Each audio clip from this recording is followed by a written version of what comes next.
megapixel image, which doesn't deviate whatsoever, because it's taken this picture and then it's taken all the information, like say what happens if it's overexposed or underexposed. We're going to need the information in those areas there. So you take it to a program like Lightroom, and it's just like a darkroom where you can push or pull your film by developing it longer or developing it shorter, shaking it in a different way, different temperatures of your chemicals, and with Lightroom you can do almost all of those things at the flick of a mouse. So if your photo ends up very overexposed, you can actually use Lightroom to bring that exposure back to normal. Obviously with very extreme cases there's not much you can do with it, but if you're over or underexposed by maybe 3 stops, you can do a lot more than you can do with a normal JPEG. So that's the difference between it. Don't you have limited space in your camera to store a picture, so the shooting raw? Oh, you use up a lot more of your card. Like with my 8 gig card that I've got in there, if I'm shooting just a JPEG, I can shoot around about 600 images. But if I shoot to RAW, then I get exactly 250. Yeah. Yes. Would that be correct in saying that you could actually alternate between boost on your flash or using exposure compensation on your camera? Yes. Now some cameras you can do it all with the buttons on the side. I know with the Nikon that I use for work, when I press the little flash button, I can adjust the exposure compensation in the camera and the exposure compensation in the flash just by using the 2 dials at the sides. So you can do it all with the camera. You can do it on top with the flash as well. With my Canon, if I adjust the flash, I have to do it on the flash itself. There's no button. There probably is, but I have to go into the menu system, and that's one thing that Canon is not as good at as Nikon, is that with Nikon you can adjust almost everything using the dials with your right hand. With Canon, you have to go into the menu system to do those adjustments sometimes. Okay, that fella there had his hand up first. Yeah, like last night when you were taking pictures at the tattoo. Yes. Did you have it like set on peak at about 600? I mean 1600 or what? I shoot in difficult situations like that. I shoot full manual. I had it on 30 because I was also shooting for the Reflections DVD as well. Even though you're not supposed to shoot professionally with your cameras, I'll say that now. Because I was shooting video, I actually had it on 3250 ISO, which is a set video ISO. They go up in different increments than cameras. So I had it on 3250 ISO, and then I had the shutter speeds around about 60th of a second, and I was probably shooting f4 whenever possible.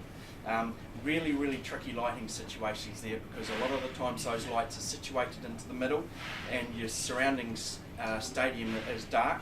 I did see a lot of flashes going off, which I knew was a waste of time, because most compact flashes, I'll let you know, from here, a compact flash could probably at the most reach the edge of that wall at its strongest. My flash could probably go an extra 30 metres.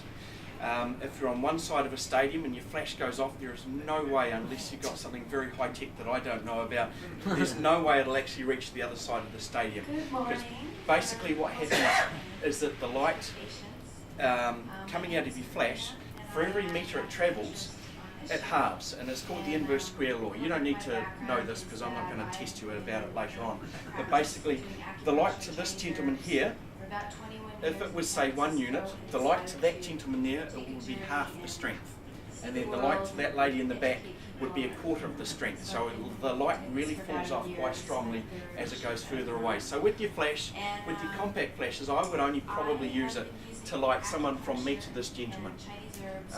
Anything further, and it's probably not going to do as good a job as what we would hope it would do. So that's where I try and rely on try to rely less on flash than I do with regards to holding it still or having it on a tripod. Now, that gentleman over there. I understand a lot of stuff you're talking about in manual. For the simple little digitals, is there a set shutter speed and f-stop? Is there any way of adjusting those two things? I have a compact camera, and I have the Canon G11, which is one of the top cameras on the market for compacts, because I do have the ability to go fully manual with this particular compact camera. But I'll be honest, I shoot program mode 9 times out of 10. I set the ISO to about 200, maybe go up to 400 if possible, because I know that the software inside is pretty good. And then I just leave it on program mode. I trust the camera settings. It's probably pretty good 9 times out of 10. And then I worry more about the composition than I do with regards to the exposure. The good thing about the G11, the G12, maybe the Nikon P8100 and the really high-end Panasonic Lumix compact camera is a lot of them actually have a dial on top which says 0, and then it'll go up to -2 and then up to +2, and you can flick this with your thumb and you can actually look at the back screen and say, well, that definitely looks over or underexposed, and I can just flick the dial to get a good exposure with regards to flicking the dial. Now I know your camera won't have it, but that's okay. Shoot in program mode, concentrate more on reading the light around you and your composition, and you're still going to do fine. You look at the likes of Cartier-Bresson, who was shooting, I think 60 years ago. He had a 35mm camera which didn't change much. He was able to change the f-stop and the shutter speeds, but basically he had a fixed lens, and he was able to get some of the most amazing photos ever taken on just the most simple piece of equipment. So you can get fantastic pictures on any camera whatsoever, as long as you've got the imagination to use it. Yes. Hi, my question is about ISO Yes. and flash. You said to shoot pictures in castles, your ISO has to be higher. When I first started studying, For the If you're in dark places Yes. in castles. So when do you use flash, or do you not use the flash when you increase your ISO? I would actually say don't ever use flash. Well, a lot of places you won't be able to use the flash because they'll have tapestries and paintings and they'll say no flash photography. But I've never used flash anyway, because the one thing, if you're in a dark castle and you just fire flash straight ahead, then you're going to get a small area of that castle that might be lit and a whole bunch of black around you, which is not very attractive. It's better to use the very, very high ISO, to use a very slow shutter speed, and then just, as I said, lock yourself in, use the tripod system. Even with your compact cameras, it's going to look silly. People are going to wonder, what are you doing? But you just have to kind of look this way, just to see what's on your screen, and then just try and keep it as... Don't do this with the camera. It's the worst thing, because your arms are waving all around there, and it's going to be so horribly blurred. Bring it in as close as possible and use the 0 down here. I'm going to there and then there. Okay, if you're outside, say like at the Blarney Castle, and it's the middle of the day. Which I got engaged there this cruise. Congratulations. Sorry, I had to add that. Carry on. If you're out there in front of the castle and it's really bright around, and you've got the spaces are dark, and you don't want to use the flash, what do you do? You pretty much do have to use the flash, but if you can dial the flash down, actually some of them will have a fill flash function, which means the flash will fire, but it will be a lot weaker than the surrounding lighting area. A lot of the times when we're shooting you coming off the gangway, we'll have a bright area in behind, but we'll still want to light you, so we'll put the flash at mainly -2 stops. So you've got a nice exposed area in behind, just a little bit of light touching your face, so it's enough to expose you. But you're saying it doesn't go very far, so if the person is... Okay, it doesn't go very far in a dark situation like this. It's not enough light to reach that back wall. But if you're outside, then that flash, because it's already light, will light a lot further.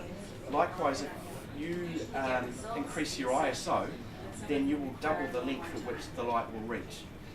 So when you're outside, the light will reach a lot further, but there is a greater chance of it ruining your exposure, like overexposing the person in front. If you're exposing manually for you outside and the light is on you, and you add more flash to it, then you're going to overexpose. That's the good thing about the Sunny F16 rule. This is another aside, is that at lunchtime on a bright sunny day, it won't ever get brighter than what it is outside, unless the sun comes closer to us, and then it's just bad news.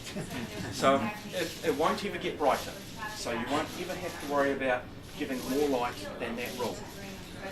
So if you've already got your exposure at that Sunny F16 rule, to add more flash to someone who's perfectly lit will overexpose them. But if that light is in behind the person, then they're getting a little bit of shadow, so you can add some more flash there. Problem with that I'll answer him and then you. see that nerve. Camera has JPEG plus watermark. You can shoot both at the same. What does that do? Okay, you get the best of both worlds. That's what I shoot whenever possible, but you do need a large amount of card space. Like my 8 gig card, I shoot a RAW file and then a very small JPEG, so that when I'm going through and looking at the photos, I can quickly edit out the photos that I don't want to. Are you getting two store. pictures of each of those? Sorry? Are you getting two pictures? 2 pictures. You get your raw image and you get your JPEG. They're the exact same